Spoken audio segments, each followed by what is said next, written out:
Have you ever pondered upon the return of Jesus Christ as foretold by religious texts? The anticipation of the second coming of Jesus Christ is a sentiment that reverberates through the corridors of numerous faiths. It's an event that many ardently await and fervently believe in, a belief that transcends the boundaries of religious divisions and unites people in their shared faith and expectation. Among these faiths, Christianity and Islam hold prominent positions, each with their own unique interpretations of the event. The Bible and the Quran, the sacred books of these religions, offer fascinating perspectives on the second coming of Jesus Christ. Both books, while different in their narratives, share a common thread of belief in the re-emergence of this revered figure. The Bible, the holy book of Christianity, offers a vivid depiction of the return of Jesus Christ. It speaks of a time of great tribulation, the resurrection of the dead, and the final judgment. The Quran, the sacred text of Islam, also prophesies the return of Jesus, albeit in a different context. It speaks of a time of great upheaval, the defeat of the Antichrist, and the ushering in of a period of peace and justice under the rule of Jesus. Yet how do these portrayals compare and contrast? What are the nuances that make each depiction unique? And what are the commonalities that bind these two faiths together in their anticipation of this monumental event? These are the questions that we aim to explore.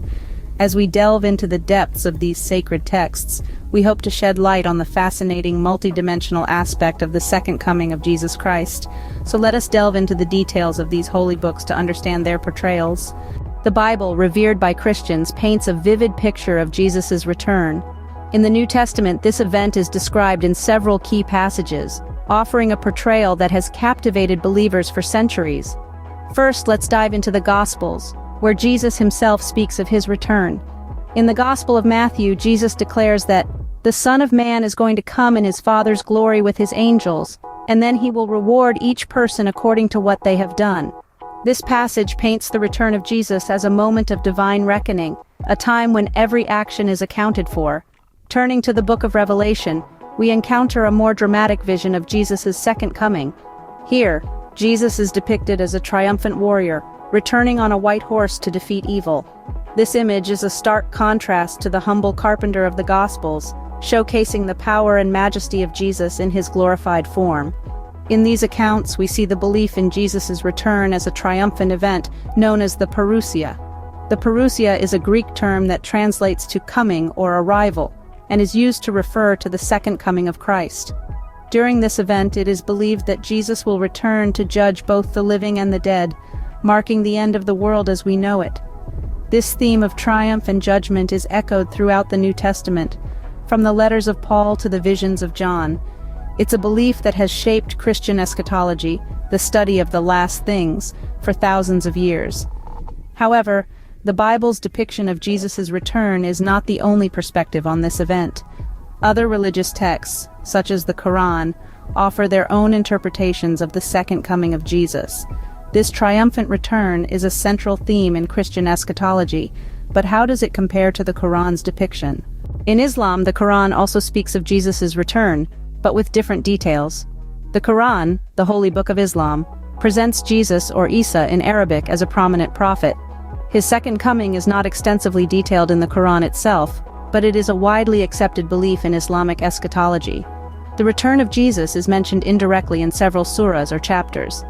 For instance, Surah Az-Zukhruf, verse 61, where it is written that, "And indeed he will be knowledge of the hour, so be not in doubt of it and follow me. This is a straight path." This verse is often interpreted as a reference to Jesus' second coming and his role as a precursor to the Day of Judgment. Muslim scholars have delved into the hadiths, sayings of the Prophet Muhammad, to find further details about Jesus' return. The hadiths describe Jesus' descent back to earth near a white minaret in the east of Damascus, his mission to eradicate injustice, and his role in leading the believers against the Masih ad-Dajjal, the false Messiah. The Quran portrays Jesus' return as a period of enlightenment and justice. He is expected to arrive as a just leader, abolishing harmful practices and establishing a world of peace.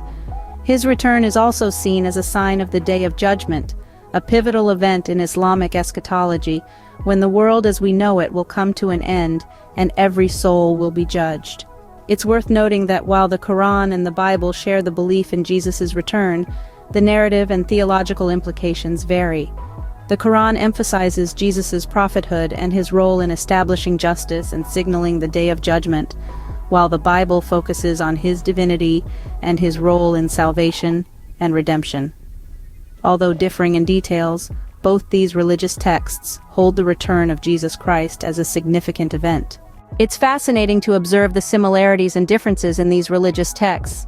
Both the Bible and the Quran affirm the anticipated return of Jesus Christ, yet they present unique perspectives and details that enrich our understanding. The Bible emphasizes Christ's return as a triumphant king, ushering in an era of ultimate peace and justice.